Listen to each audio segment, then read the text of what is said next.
Hello दोस्तों, ये कहानी है एक ऐसे कमज़ोर एंशियंट गॉड की जिसके एंसेस्टर अपने वक्त में सबसे ज़्यादा पावरफुल योद्धा थे। क्योंकि उसका फादर एक हाफ डीमन था, इस वजह से हमारा हीरो पैदा होते ही एक नॉर्मल बच्चे के रूप में जन्म ले लिया था।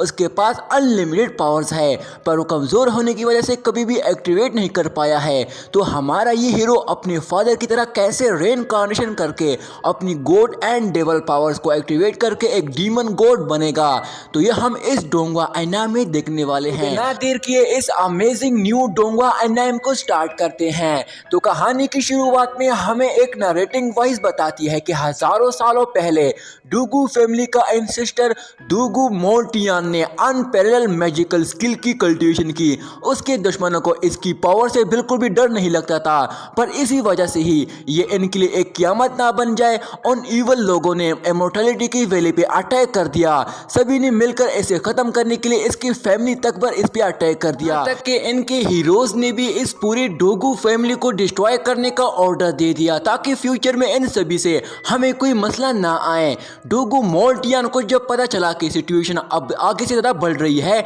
तो उसने तुरंत ही अपनी मैजिकल स्किल्स को इंक्रीज करने के लिए उस डिवाइन स्टोन की कल्टीवेशन की। उसका यंग मास्टर डोगू टियानमू बहुत ही ज़्यादा गुस्से में होने की वजह से वो फाइट करने से डर रहा था, और इस वजह से ही वो अपने डीमन रूप में आ गया। उसे खुद पे कंट्रोल नहीं था, जिसकी वजह से उसने एक ही झटके में उन सभी को पूरी तरह एक साथ डिस्ट्रॉय करके उन्हें खत्म कर दिया, जिस वजह से हर तरफ लाशों की ढेर बन गई।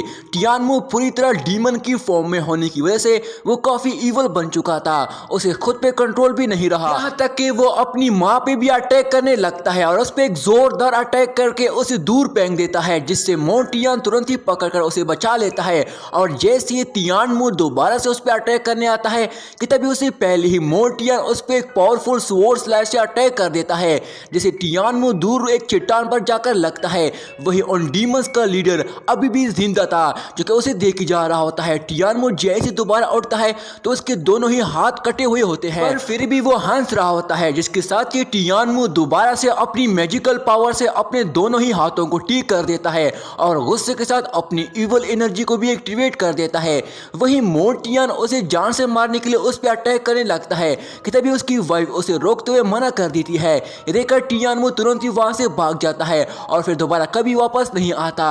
इसके बाद वो जगह दोबारा से एक खूबसूरत जगह बन जाती है। इसके बाद हमें कई सालों बाद का सीन दिखाया जाता है, जहाँ हम टियानमू के घर को देखते हैं। उसका ग्रैंडफादर और वो दोनों ही घर के बाहर इंतजार कर रहे होते हैं, क्योंकि अंदर उसकी वाइफ एक बच्चे को जन्म देती है। उसकी वाइफ जैसी उठकर उस बच्चे के हाथ को देखती है तो काफी ज्यादा शौक हो जाती है। इसके साथ ही वो बच्चा काफी खतरनाक किस्म की एनर्जी आसमान की तरफ रिलीज करता है। तभी उसका फादर और उसका हस्बैंड तुरंत ही अंदर आ जाते हैं और उससे पूछते हैं कि क्या हो गया, जिस पर लड़की उन्हें जवाब देती है कि इस बच्चे के हाथ में तो इवल साइन है और इसने अभी अभी ब्लड एनर्जी रिलीज की है और उस साइन से इसका खून भी निकल रहा है। तभी उस बच्चे का ग्रैंडफादर उसके दोनों हाथों को चेक करता है तो उस पे मिस्टीरियस साइन वर्ड बना होता है। ये देखकर टियानमू तुरंत ही अपने फादर को डिवाइन स्टोन देता है। इसे देखकर उसका ग्रैंडफादर उसे कहता है कि हमारे एंसेस्टर जेंटियान ने इस डिवाइन स्टोन को छोटे बच्चों के लिए ही बनाया है, ताकि वो इसकी मदद से अपनी पावर्स को एक्टिवेट कर सके। जिस पर उसका बेटा उसे पूछता है कि फादर, इसे तुम्हारा क्या मतलब हुआ। जिस पर उसका ग्रैंडफादर उसे जवाब देता है कि एंसेस्टर की तरफ से ये एक ट्रेडिशन है, जो कि हर 1000 साल बाद हम ये डिवाइन स्टोन दूसरे बच्चे को पास करते हैं। इस वैली के सभी न्यू बच्चे इटर्नल लाइफ के लिए पैदा हो गए हैं। इसके साथ ही वो डिवाइन स्टोन उस बच्चे के पास ले जाता है और वो डिवाइन स्टोन उस बच्चे की इवल साइन को भी ऑब्जर्व करने लगता है कि तभी अचानक से उन पे कोई एरो से अटैक करता है, जैसे वो ग्रैंडफादर अपने 2 उंगलियों से ही पकड़ लेता है, पर तभी उन एरोस का अटैक बढ़ने लगता है, जिस पर वो तुरंत ही अपनी पावर से एक शील्ड बैरियर एक्टिवेट कर देता है। तभी हम डीमन सेट के सभी सोल्जर्स को देखते हैं, जो कि अपने क्रॉसबो से उन पे एरो से अटैक कर रहे होते हैं। तभी वो मास्टर उनसे फाइट के लिए वहां बाहर आ जाता है और वो सभी सोल्जर्स उसको देखकर ही तुरंत ही एक साथ उस पर अटैक करना शुरू हो जाते हैं, पर वो मास्टर अपनी मार्शल आर्ट कुंग फू की मदद से बड़ी ही आसानी से उनमें से हर एक को दूर फेंक रहा होता है। तभी एक सोल्जर मौका देकर उसके घर के अंदर चला जाता है और जैसे ही उस बच्चे से वो डिवाइन स्टोन छीनने की कोशिश करता है और जैसे अटैक करने लगता है, तभी इससे पहले ही टियानमू उसे एक जोरदार लात मार के उसे पीछे दूर फेंक देता है। दूसरी तरफ वो मास्टर अकेले ही उन सभी सोल्जर से फाइट कर रहा होता आता है कि तभी वो एक पर्सन के अटैक को रोकते हुए उसे कहता है कि आखिर तुम लोगों को किसने भेजा है। जिस पर वो पर्सन उसे हंसते हुए जवाब देता है कि ये तो तुम जल्दी जान जाओगे। ये देखकर वो मास्टर तुरंत ही गुस्से के साथ अपनी मार्शल स्पिरिट सोल बॉडी को बाहर निकाल लेता है और उस इवल सोल्जर पे पावरफुल एनर्जी से शूट करके उसे पूरी तरह खत्म कर देता है। तभी वो वापस जाने लगता है कि अचानक से दूसरा इवल सोल्जर उस पर अटैक करने आता है, जिसे ग्रैंड मास्टर बड़ी मुश्किल से उसके अटैक से खुद को बचा लेता है और जैसे दोबारा उठने लगता है कि तभी तुरंत ही वो सोल्जर उसे एक जोरदार लात मार के उसे पीछे कर देता है। जिस पर वो मास्टर उसे कहता है कि तुम्हें लगता है कि मैं तुम्हारे 2 से 3 अटैक से इंजर्ड होकर कमजोर हो जाऊंगा, आखिर हो कौन तुम। पर तभी वो इवल सोल्जर उस पर दोबारा से अटैक करने आता है। दूसरी तरफ अंदर से उसका ग्रैंडसन उस सोल्जर को मार के उसकी तरफ फेंक देता है, जिसकी वजह से वो सोल्जर्स उसके साथ ही दूर जाकर गिरता है। तभी मास्टर का ग्रैंडसन भी बाहर आ जाता है और उसे कहता है कि ग्रैंडफादर माफ करना, मैं जो थोड़ी देर हो गई है, क्या तुम ठीक तो हो ना। जिसके साथ ही वो दोनों एक साथ उस सोल्जर पे अटैक करते हुए उसे फाइट करने लगते हैं। ये इवल सोल्जर काफी ज्यादा पावरफुल था क्योंकि अकेले ही इन दोनों को डिफेंड कर रहा था। पर तभी मास्टर दोबारा से अपनी मार्शल स्पिरिट सोल बॉडी को बाहर निकाल लेता है और उस इवल सोल्जर पे अटैक करने लगता है। पर वो सोल्जर उसके अटैक को रोककर बड़ी मुश्किल से उसको डिफेंड कर लेता है और जैसे वो सोल्जर उसे मारने के लिए अपनी ब्लेड से उस पर अटैक करने आता है कि तभी मास्टर अपनी मार्शल सोल पावर से उस पर एक पावरफुल जोरदार अटैक करके उसे दूर फेंक देता है। इससे वो इवल सोल्जर काफी ज्यादा इंजर्ड हो जाता है, जिसकी वजह से वो अपनी जान बचाने के लिए तुरंत ही वहां से गायब होकर भाग जाता है। जिसके बाद उसका ग्रैंडसन उसे कहता है कि फादर ये यहाँ क्यों आए थे। जिस पर मास्टर उसे जवाब देता है कि ये लोग यहाँ डिवाइन स्टोन को हासिल करने के लिए आए थे। मेरे डूगू फैमिली के बारे में ज्यादा किसी को भी नहीं पता है और ना ही कोई भी इतनी आसानी से हमसे कोई भी पंगा ले सकता है। अब इन लोगों ने ये जगह भी देख ली है, हम यहाँ ज्यादा देर तक नहीं रुक सकते हैं, जल्दी से अपना सामान बांधो, जल्द से जल्द अपने बच्चे के साथ यहाँ से निकलना होगा। इसके बाद वो दोनों अंदर आ जाते हैं और वो तियानमू अपने बेटे को उठाकर उनसे कहता है कि मेरा बच्चा काफी ज्यादा मासूम लग रहा है, मैं इसका नाम बाई टियान रखूंगा। इसके साथ ही दोस्तों यहाँ पे ये सीन चेंज हो जाता है जब हमें कुछ सालों का बाद का सीन दिखाया जाता है, जहाँ हम एक सिटी में बाई टियान को देखते हैं जो कि अपने दोस्त से मिलने के लिए उसके घर आ जाता है। उसका दोस्त फैंग अपनी मार्शल आर्ट की प्रैक्टिस कर रहा होता है और उसे बाई टियान वहां देखकर उसे कहता है कि फैंग मैंने काफी वक्त से तुम्हें देखा नहीं, आखिर कहाँ थे तीन दोनों से, मैंने तुम्हें कितना बहुत मिस किया, तुम्हें पता भी है। इस पर फैंग उसे कहता है कि मैं ठीक हूँ, पर ये बता क्या तुम्हें पता चल गया है कि मेरी बहन वापस आ गई है और मुझे लगता है कि तुम बस खास सिर्फ उसके लिए ही यहाँ आए हो। इस पर बाई टियान उसे कहता है कि अरे ऐसी बात नहीं दोस्त, सच में मैं तुम्हें देखने के लिए आया हूँ, तुम मेरे बेस्ट फ्रेंड हो यार। इस पर फैंग तुरंत ही उसे पंच मार के पीछे कर देता है। इस पर बाई टियान उसे कहता है कि ये क्या है।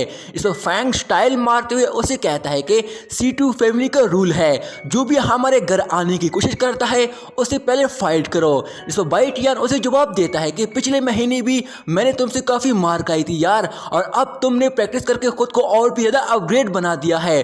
पर फैंग उसकी एक भी नहीं सुनता और सीधा उस पर अटैक करना शुरू हो जाता है। वहीं बाई टियान भी उसके हर अटैक को रोककर डिफेंड कर रहा होता है और उसे कहता है कि क्या तुम सीरियस हो। कि तभी फैंग अपनी पावर से उस पर अटैक करता है पर बाई टियान छलांग लगाकर ऊपर चला जाता है। ये देखकर फैंग उसे कहता है कि अरे वाह भाई, तुमने तो किंग कोंग टेक्निक भी सीख ली है, मेरे आगे पर ये सब कुछ मेरे आगे कुछ भी नहीं है। जिसके साथ ही वो दोबारा से बाई टियान पे पंच अटैक करते हुए दोबारा से उस पर अटैक करना शुरू हो जाता है। फैंग रोकने का नाम ही नहीं ले रहा होता है। इस पर तुरंत ही बाई टियान अपनी डिवाइन स्टोन की पावर से उस पर अटैक करते हुए उसे पीछे कर देता है। इस पर फैंग उसे कहता है कि भाई तुम ये चीटिंग कर रहे हो, तुम कंग फू फाइट में एक मर्डर वेपन का इस्तेमाल कर रहे हो, ये कैसे कर सकते हो तुम। इस पर मोटियन उसे कहता है कि ये कोई मर्डर वेपन तो नहीं है, पर तभी उसके हाथ से वो डिवाइन स्टोन फिसल जाता है। इसके साथ ही वो भी उसके साथ ही नीचे गिर जाता है। इसके बाद वो दोनों ही अपनी फाइट खत्म कर देते हैं। जिसके बाद फैंग बाई टियान से पूछता है कि भाई तुम्हें मार्शल आर्ट बहुत ही पसंद है, पर फिर भी तुम 3rd ग्रेड कंग फू की प्रैक्टिस क्यों करते हो। अगर सही से देखो तो भाई सच में तुम तो मुझे भी नहीं हरा सकते हो, मैं ये सब अपनी सिस्टर को कैसे बताऊंगा। इस पर बाई टियान उसे कहता है कि तुम्हें कुछ नहीं पता बच्चे, ये 3rd ग्रेड मार्शल आर्ट इस दुनिया में एक अचीवमेंट जैसा है, हमें काफी पावरफुल और इसकी मदद से मैं अपनी मार्शल आर्ट की स्पिरिचुअल पावर्स को एक्टिवेट कर दूं तो फिर देखना मैं कितना ज़्यादा पावरफुल इंसान बन सकता हूं। तुम्हें नहीं पता मेरे एंसेस्टर कितने ज़्यादा पावरफुल थे और उसकी वजह से ही मेरे अंदर काफ़ी ज़्यादा पावरफुल पावर्स है, पर मैं उन्हें एक्टिवेट नहीं कर पा रहा हूं, उन्हीं की देर है। इस पर फैंग उसे कहता है कि आखिर मैं इस सब के बारे में बात ही क्यों कर रहा हूँ, ये छोड़ो, मैं तुम्हें कहने वाला था कि मेरी बहन वापस आ गई है। हर वक्त वो परेशान दिखाई दे रही होती है, उसे कोई पंगा मत लेना वरना वो जोर से थप्पड़ मार देगी और इससे काफी ज्यादा तुम्हें दर्द होगा। इस पर वाइट यान उसे कहता है कि वो काफी जोर से मारती है, मुझे पता है।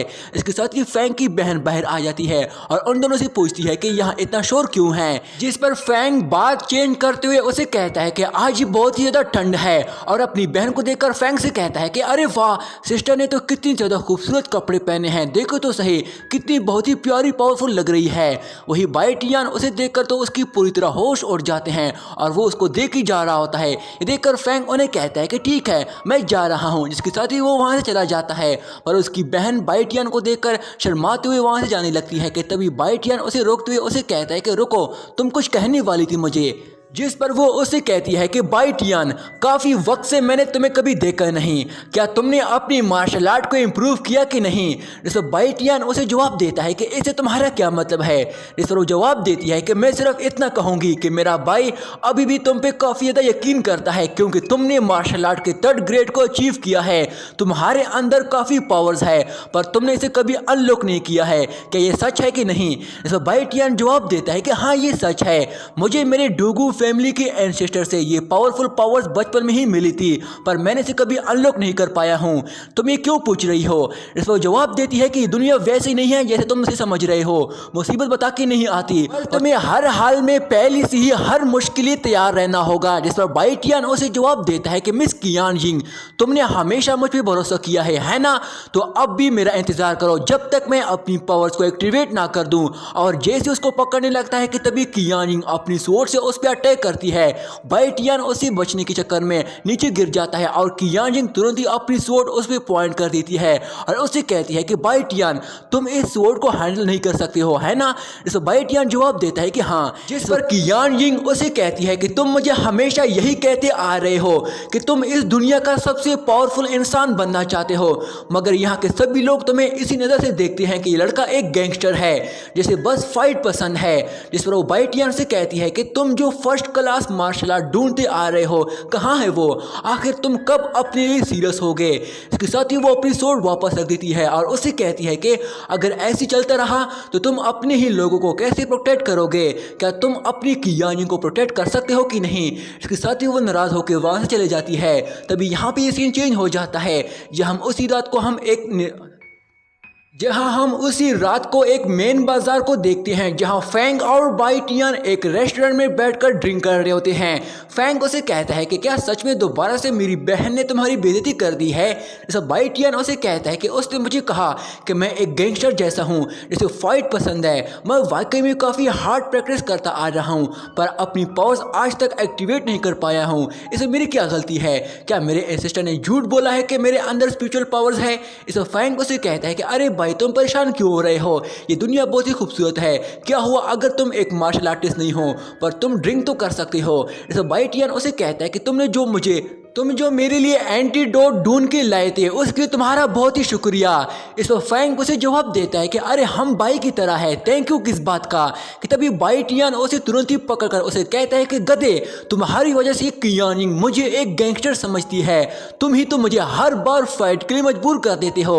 वहीं उस रेस्टोरेंट में 2 आदमी एक लड़की को छेड़ रहे होते हैं। वो मोटा आदमी जबरदस्ती उस लड़की को किस करने की कोशिश कर रहा होता है। इस पर तुरंत ही बाइटियन उसके सर पे एक कप दे मारता है। इस पर वो आदमी गुस्से के साथ उसे कहता है कि ये किसने किया। जिस पर बाइटियन उसे कहता है कि ये लड़की जब तुझ जैसे बहन के साथ नहीं रहना चाहती है तो जबरदस्ती उसके साथ करने की कोशिश क्यों कर रहे हो। जिस पर वो आदमी उसे कहता है कि अपने काम से काम रख बच्चे। इसके साथ ही वो एक जार उठाकर उसकी तरफ फेंक देता है पर बाइटियन को नहीं लगता।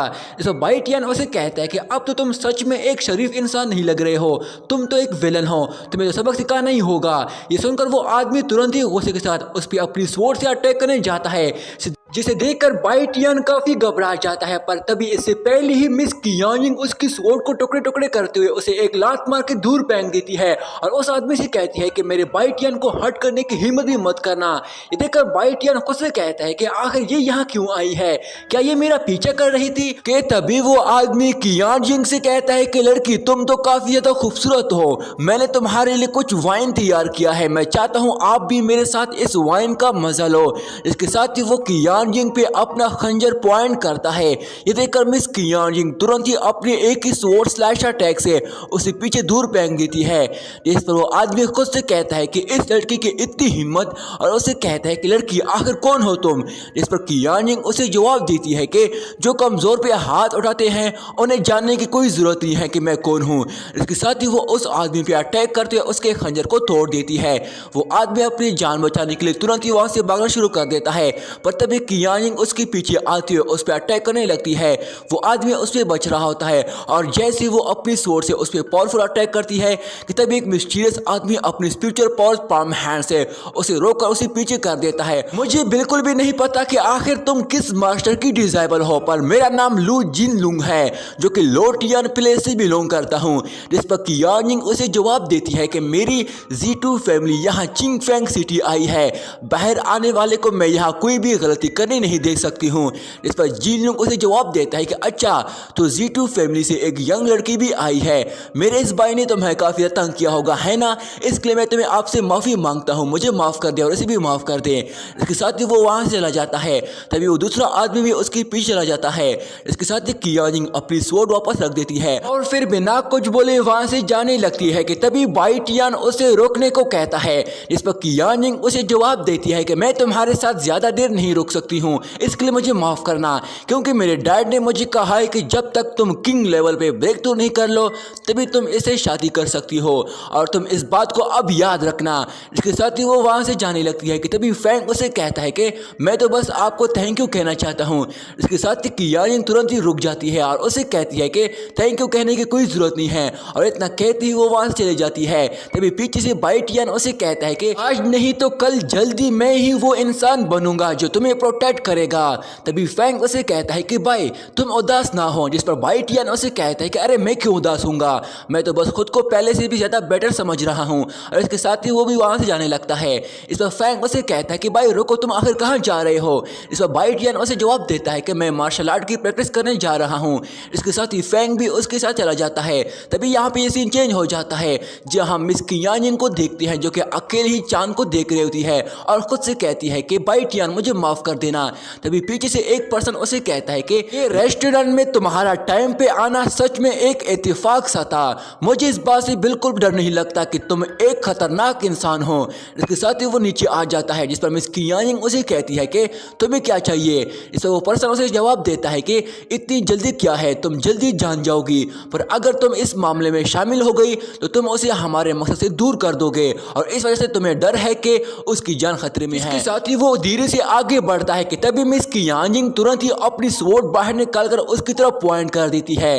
जिस पर्सन उसे कहता है कि मैं नहीं चाहता कि तुम मेरे और उस लड़के के बीच में आओ, क्योंकि ये तुम्हारे लिए भी अच्छा रहेगा। इस पर कियानिंग उसे जवाब देती है कि अगर उसे कुछ भी हुआ तो इस दुनिया के सभी लोग तुम्हारे पीछे पड़ जाएंगे, तुम्हारे लिए छुपने के लिए भी कुछ नहीं बचेगा और ना कुछ मिलेगा, तुम्हारी जान ज्यादा देर तक टिक नहीं पाएगी। तभी वो बोलने वाला ही होता है कि तभी कियानिंग उसे पीछे करते हुए उसे कहती है कि मैं तुम्हें उसे ढूंढने भी नहीं दूंगी, मगर मुझे उम्मीद है जो तुमने जो अभी कहा है तुम वो जरूर करोगे, क्योंकि मैं तुम्हें कभी नहीं छोड़ने वाली। इसके साथ ही वो उस पर्सन पे स्वॉर्ड स्लैश अटैक कर देती है, पर वो पर्सन उससे पीछे हट जाता है।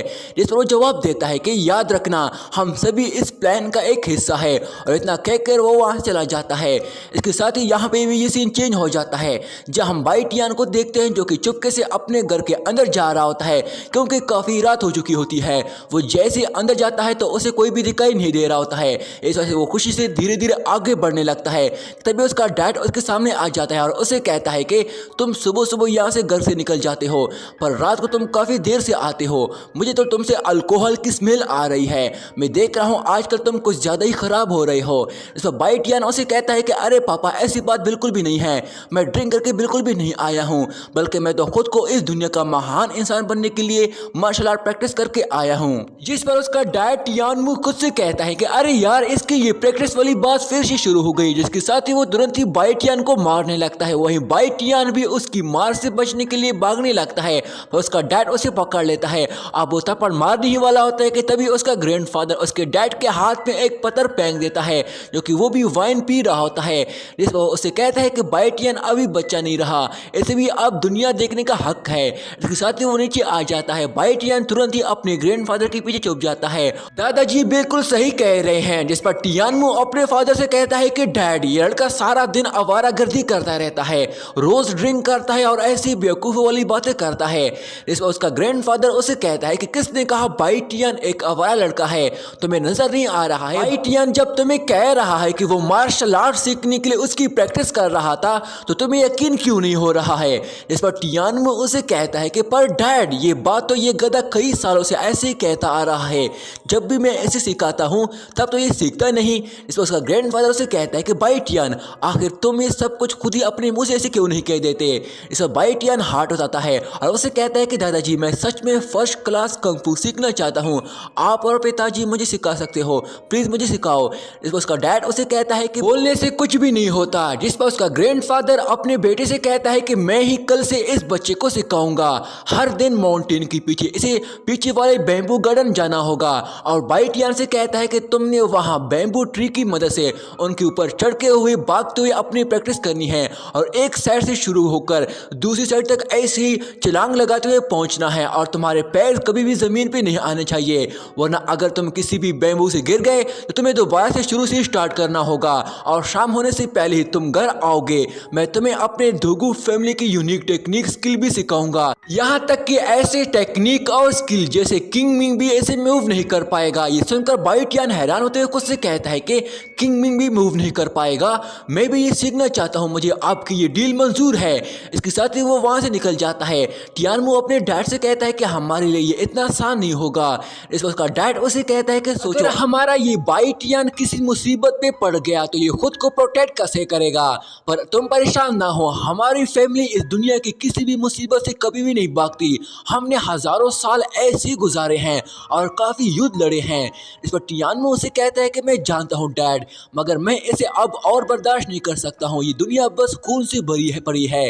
जिस पर उसका डैड उसे हंसते हुए कहता है कि ये खून बस उन दुश्मनों का है। इसके साथ ही वो दोनों अंदर की तरफ चले जाते हैं और यहाँ पे ये सीन चेंज हो जाता है। वहीं अगले दिन हम बैम्बूज गार्डन को देखते हैं, जहाँ बाइटियन पहुंच जाता है और वो उन्हें देखकर खुद से कहता है कि मैं यहाँ से स्टार्ट करूंगा और एंड तक जाऊंगा, जमीन टच नहीं करूंगा। जिसके साथ ही वो तुरंत ही जैसी उन बैम्बूज पे छलांग लगाते हुए आगे बढ़ने लगता है, तभी उसका पैर फिसल जाता है और वो नीचे गिर जाता है। तभी बाइटियन दोबारा कोशिश करता है और वो दोबारा से नीचे गिर जाता है। तभी बाइटियन एक टोकरी पे कुछ पत्थर अपने पीछे बांधकर उन बैम्बू ट्री पर चढ़कर अपना टास्क कंप्लीट करने की कोशिश करता है, पर वो दोबारा से गिर जाता है। तभी बाइटियन को खुद से कहता है कि मुझे यकीन नहीं हो रहा है, मैं इन बैम्बू ट्रीज को क्रॉस भी नहीं कर पा रहा हूँ। बाइटियन दोबारा कोशिश करता है और दोबारा फेल हो जाता है। इसके बाद हम देखते हैं कि बाइटियन उल्टा होकर अपने पैरों से एक पत्थर को उठाकर उसे लेके जा रहा होता है कि तभी वो दोबारा से फिसल कर दोबारा से गिर जाता है। बाइटियन काफी ज्यादा थक चुका होता है, जिसकी वजह से वो वहीं पे लेट जाता है और यहाँ तक कि ये काफी रात हो जाती है। बाइटियन वहीं पे पड़ा होता है। तभी बाइटियन उठ जाता है और खुद से कहता है कि ये बैम्बू ट्रीज मेरा वेट नहीं उठा पा रही है, मैंने काफी हैवी स्टोन उठाकर भी जम लगाने की कोशिश की, पर बैम्बू ट्री संभल ही नहीं पा रही है, पता नहीं मैं क्या गलती कर रहा हूँ। तभी बाइटियन आसमान की तरफ देखता है, जिसके साथ ही यहाँ पे सीन चेंज हो जाता है, जहाँ फ्लैशबैक में देखते हैं बाइटियन इसी बैम्बू गार्डन में मिस कियानी के साथ था। वो दोनों अपना खूबसूरत पल एक साथ गुजार रहे होते हैं। बाइटियन उसे कहता है कि आपको यहाँ कैसा लग रहा है, क्या तुम्हें अपने घर से भी ज्यादा मजा तुम्हें यहाँ आ रहा है कि नहीं? जिस पर कियानी उसे कहती है कि हाँ सही कहा, पर बाइटियन आप वाकई में बहुत ही अच्छे इंसान हो, आपने मुझे इस साल काफी अच्छी अच्छी जगह दिखाई हैं। मेरे डैड ने कहा था कि जो लोग हार्ड प्रैक्टिस करते हैं वो अपना ध्यान सिर्फ प्रैक्टिस में लगाना चाहते हैं तो वो ऐसी जगह पे आते हैं। इस वजह से मेरे डैड ने भी आपके साथ खेलने के लिए मुझे मना किया है। सो बाइटियन उसे कहता है कि अरे मुझे बस सिर्फ एक फर्स्ट क्लास मार्शल आर्ट सीखने की जरूरत है, ये तो कोई भी इतनी जल्दी कर लेगा। जिसके साथ ही कियानिंग उसका मुंह बंद करते हुए उसे कहती है कि आराम से बोलो, कहीं आपके डैड को इसके बारे में पता ना चले कि तुम्हें अभी भी फर्स्ट क्लास मार्शल आर्ट सीखनी है, और तुमने तो कहा था कि वो आपको अपना डिसेबल बनाना चाहते हैं और तुम्हें तुम्हें पता है किंग लेवल मास्टर भी ऐसे डिसेबल्स को रिजेक्ट कर देते हैं। अगर ऐसा हुआ तो तुम उसे अपना चेहरा कैसे दिखाओगे? तभी बाइटियन उसे कहता है कि मैं सांस भी नहीं ले पा रहा हूँ। इसके साथ ही तुरंत ही कियानिंग उसे छोड़ देती है। तभी कियानिंग उसे कहती है कि बाइटियन, मैं जल्दी कुछ सालों के लिए मार्शल आर्ट की प्रैक्टिस के लिए वुजेंग सिटी जा रही हूँ। इस पर बाइटियन उसे कहता है कि क्या कहा, तुम एक प्रैक्टिस के लिए इतना दूर क्यों जा रही हो? इस पर कियानिंग उसे कहती है कि बाइटियन, आप इस दुनिया का नंबर 1 बनना चाहते हो, है ना? तो मैं कियानिंग भी ऐसे ही चाहती हूँ कि मैं वो पर्सन बनूँ जो तुम्हारे पीछे रहकर तुम्हारा सहारा बनूँ। तो इसके लिए कियानिंग को बहुत ही ज़्यादा स्ट्रॉन्ग बनना होगा। इस पर बाइटियन उसे कहता है कि मैं तुम्हें प्रोटेक्ट कर सकता हूँ, समझी?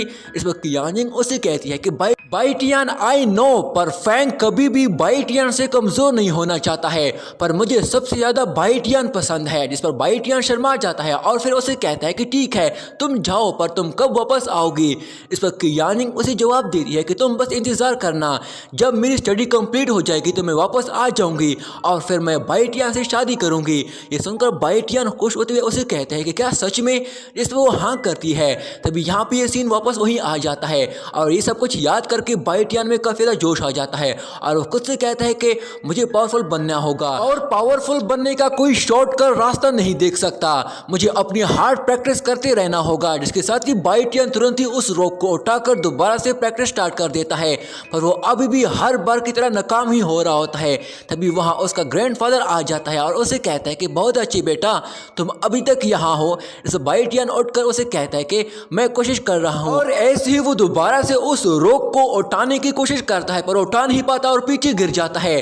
जिसमें उसका ग्रैंडफादर उसे कहता है कि बेटा, तुमने सच में इसके लिए मेहनत करने का फैसला कर लिया है, मुझे देखकर बहुत ज़्यादा काफ़ी ज़्यादा खुशी हुई है, पर तुम दिन रात तक सोई नहीं हो। इस वजह से तुम्हारे ग्रैंड माँ ने वो के साथ मुझे लात मार के कमरे से ही बाहर फेंक दिया। इस बाइटियन उसे कहता है कि दादाजी, मैं सच में मार्शल आर्ट की हार्ड प्रैक्टिस करना चाहता हूँ, मुझे यकीन है जो जो आपने टास्क दी है मैं उन्हें जल्दी कंप्लीट कर लूँगा। प्लीज़ दादाजी, मेरे लिए कुछ दिन और दिनों तक इंतज़ार कर ले, पर मैं इस बार ये जल्दी कर लूँगा, मैं कर सकता हूँ। जिस पर उसका ग्रैंडफादर उसे कहता है कि सच में? तो तुम इस हैवी स्टोन को उठाकर सिर्फ 5 बैम्बूज के ऊपर छलांग लगाकर भी ऊपर आगे नहीं जा सकते हो, है ना? अगर तुम यही नहीं कर सकते हो तो मैं तुम्हें एक आइडिया देता हूँ, तुम उस बैम्बू की पावर्स को महसूस करो कि अपने मन पे फोकस करो, अपना मन, अपनी स्पीड उस बैम्बू की वेट और टाइमिंग पे लगाओ, तुम खुद ही सीख जाओगे। और इसके साथ ही वो वहां से जाने लगता है। ये सुनकर बाइटियन खुद से कहता है कि मैं समझ गया, मुझे क्या करना है। इसके साथ ही वो उस रॉक को उठाने लगता है कि तभी उसका ग्रैंडफादर उसे अपने साथ ले जाता है कि इस ये वक्त सोने का है, तुम ये कल भी कर सकते हो। इसके साथ ही यहाँ पे ये सीन चेंज हो जाता है, जहाँ हम अगली सुबह बाइटियन के ग्रैंडफादर को देखते हैं जो कि वाइन पी रहा होता है। तभी उसकी नज़र बाइटियन पर पड़ती है जो कि चुपके से घर से बाहर निकल जा रहा होता है। देखकर उसका ग्रैंडफादर खुद से कहता है कि इस बच्चे ने सच में खुद को पावरफुल बनाने की कसम खा ली है और इस वजह से अब ये खुद मन लगाकर अपना टास्क कंप्लीट करना चाहता है। इस पर वो काफ़ी ज़्यादा खुश हो जाता है। इसके साथ यहाँ पे ये सीन चेंज हो जाता है जहाँ वो सभी नाश्ता कर रहे होते हैं पर बाइटियन नहीं होता।